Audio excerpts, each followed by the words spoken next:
وضو کی برکت، وضو پچھلے گناہوں کو مٹا دیتا ہے۔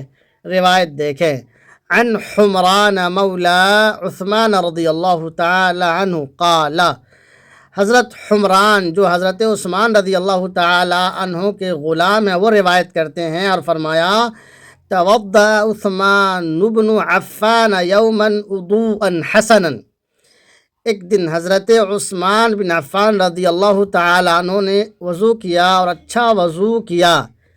ایک دن حضرت عثمان بن عفان رضی اللہ تعالی عنہ نے اچھا وضو کیا۔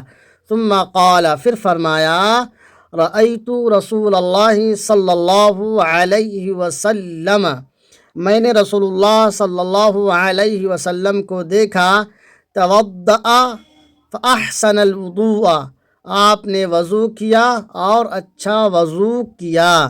توضأ فأحسن الوضوء، آپ نے وضو کیا اور بہترین وضو کیا۔ ثم قال، پھر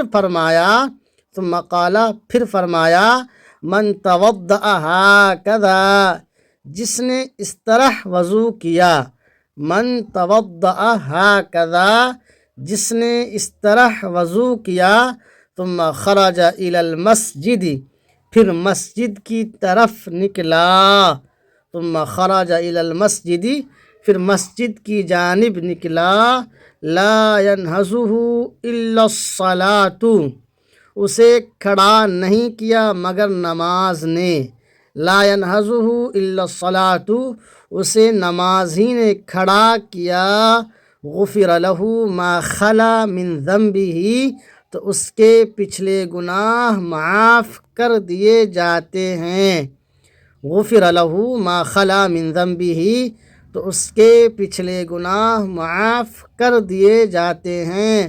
رواہ المسلم، اس حدیث کو امام مسلم نے روایت کیا ہے، حدیث نمبر 548 ہے۔ مزید اس طرح کے ویڈیو دیکھنے کے لیے آپ یوٹیوب پر OA ندوی کو سبسکرائب کر لیجئے۔ فیس بک پر اگر دیکھ رہے ہیں تو عزیر انظر کو فالو کر لیجئے۔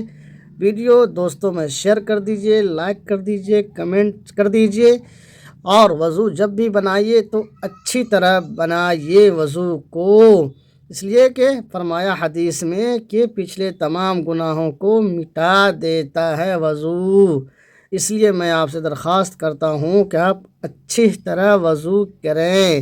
من توضأ ہکذا، جس نے اس طرح وضو کیا پھر مسجد کی جانب نکلا اور نمازی نے اسے کھڑا کیا، غفر له ما خلا من ذنبه، تو اس کے پچھلے گناہ معاف کر دیے جاتے ہیں۔